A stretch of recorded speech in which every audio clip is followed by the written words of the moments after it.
ఉదాహరణ ఏంటంటే జగన్మోహన్ రెడ్డి గారు అసెంబ్లీ నుంచి వెళ్ళిపోయారు. అదేవిధంగా గవర్నర్ గారి ప్రసంగం టైంలో కూడా ఎవరైతే జగన్మోహన్ రెడ్డి వైసీపీ పార్టీ ఉందో సరిగ్గా వ్యవహరించలేదని ప్రెస్ మీట్లో పవన్ కళ్యాణ్ గారు చెప్పడం జరిగింది.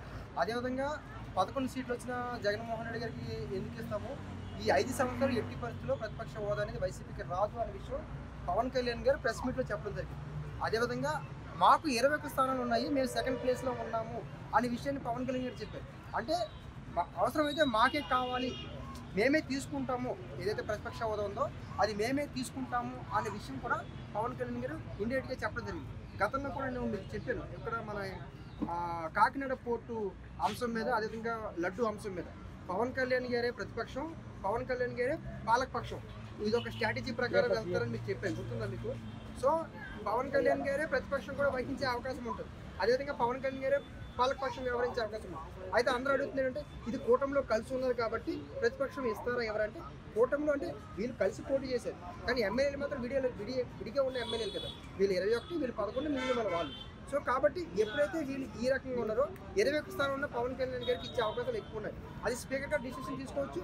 ఒకవేళ స్పీకర్ గారు డిసిషన్ తీసుకోకపోతే మాత్రం ఖచ్చితంగా ఇప్పుడు వైసీపీ పార్టీ వాళ్ళు హైకోర్టుకి వెళ్ళినా సరే మాత్రం ఎవరికి ఎక్కువ ఉన్నాయో వాళ్ళకి ఇవ్వని ఒక డైరెక్ట్ ఇచ్చారనుకో, ఖచ్చితంగా స్పీకర్ గారు ఖచ్చితంగా జనసేన పార్టీకి ఇచ్చినా నేనైతే ఆశిస్తున్నాను. నాకున్న అవగాహన ప్రకారం ఈ సెక్షన్ కాకపోయినా నెక్స్ట్ సెక్షన్ అయినా సరే జనసేన పార్టీకి ప్రతిపక్ష హోదా ఇచ్చే అవకాశం. ఒకవేళ ప్రతిపక్ష హోదా వస్తే పవన్ కళ్యాణ్ మరి అంతర్గత కుంభలాటాలు జరుగుతున్నట్టేనా? అంటే అంతర్గత కుంభలాటాలు జరుగుతున్నట్టేనా? ఇప్పుడు ఒకవేళ ప్రతిపక్షం వచ్చింది అనుకోండి, అంటే వాళ్ళతో విడిపోవాల్సిందే కదా మరి. అంటే పాలక పక్షం వాళ్ళే ఉండి ప్రతిపక్షం వీళ్ళు ఉంటే కుదరదు కదన్నా. అది మీరు చెప్పింది కరెక్టే, ఆ స్ట్రాటజీ అది ఫాలో అవుతున్న కొద్దీ దాని గ్యాప్ అనేది కనబడుతుంది.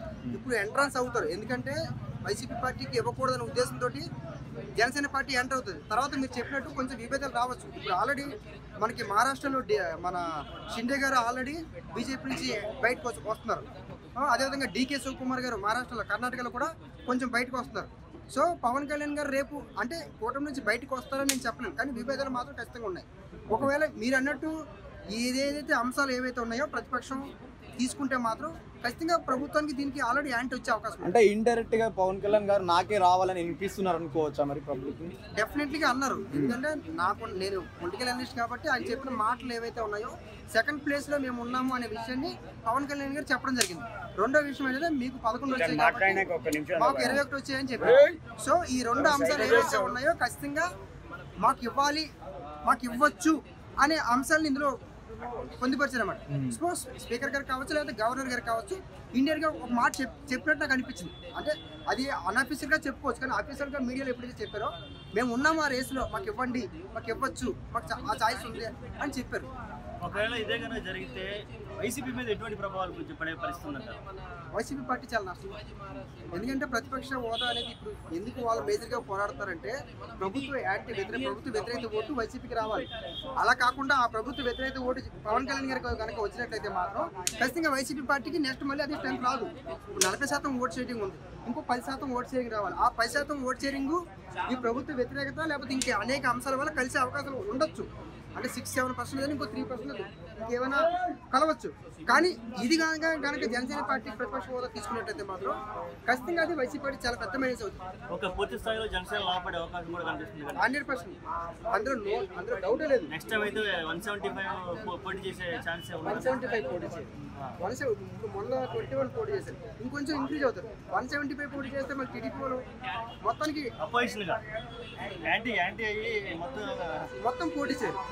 నాకున్న అవగాహన ప్రకారం మొత్తం పోటీ చేస్తే ఎలాంటి పరిణామాలు చోటు చేసుకుంటున్నారు? మొత్తం పోటీ చేస్తే అది చెప్పలేము, ఎందుకంటే మొత్తం పోటీ చేస్తే జనసేనకి ప్లస్ అవ్వచ్చు, మైనస్ అవ్వచ్చు. సో ఇప్పుడు ఒక పార్టీ లిఫ్ట్ అయ్యేది ఒకరితో కాదు, అనేక అంశాలు, అనేక కమ్యూనిటీలు ఉంటాయి, లేకపోతే సెక్షన్ ఆఫ్ పీపుల్స్ ఉంటారు, ఫ్యాన్స్ ఉంటారు, ఇవన్నీ ఉంటాయి, అవి డివైడ్ అయిపోయి ఉంటాయి. మీకు అదే విషయం చెప్తాను. ఇప్పుడు జనసేన, టీడీపీ, బీజేపీ ఈ 3 కూటములు కలిసి ఏవైతే గెలిచాయో ఎలక్షన్స్ ముందు నేను ఒక విశ్లేషణ చేశాను, ఒక వీడియో, అందులో ఒక విషయం చెప్పాను. ప్రభుత్వానికి యాంటీ ఉంటారు. ఇప్పుడు బీజేపీ ఉంది, బీజేపీకి అగ్నిస్ట్ గా ఉండే కొన్ని సెక్షన్ ఆఫ్ పీపుల్స్ ఉంటారు, అది వ్యతిరేకంగా పడాలి టీడీపీకి, కానీ పడలేదు. ఆ విషయం చంద్రబాబు నాయుడు గారు తెలిసిన తర్వాత చెప్పారు. ఏదైతే ఈ వ్యతిరేకత ఉందో, ఈ వ్యతిరేకత వల్ల అంటే ఈ బీజేపీతో పొత్తు పెట్టుకోవడం వల్ల కొన్ని సెక్షన్ ఆఫ్ పీపుల్స్ మళ్ళీ బీజేపీని యాంటీ చేసే అవకాశం ఉంది. కానీ ఈ ఏపీ ఎలక్షన్స్ లో అలా జరగలేదు.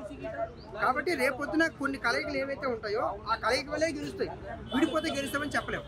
విడిపోతే జగన్ చుట్టూ చాలా మంది సలహాదారులు ఉంటారు. మీరు చెప్పే చిన్న లాజిక్ లో జగన్ గారికి ఆయన పక్కన ఉండే సలహాదారులకి తెలియట్లేదు అంటారు అసలుకి.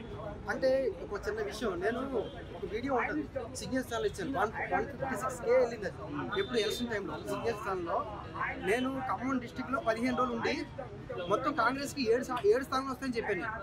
ఎలక్షన్ కి 90 డేస్ ముందు, 90 డేస్ 3 మంత్స్ ముందు చెప్తే ఎవరు అది పట్టించుకోలేదు. కానీ కాంగ్రెస్ పార్టీకి 8 స్థానాలు వచ్చాయి. అదేవిధంగా ఫిరోజ్ ఖాన్ లేకపోతే మనకి ఎర్రబెల్లి దయాకర్ రావు గారు వీళ్ళందరూ, ఎర్రబెల్లి దయాకర్ గారు ఓడిపోతారు, అనేక విషయాలు చెప్పాను. అంటే మనం నేను చెప్తున్న విషయం అంటే ఎవరైతే జెన్యున్గా చెప్తారో అవి రాజకీయ నాయకులు కావచ్చు, రాజకీయ పార్టీ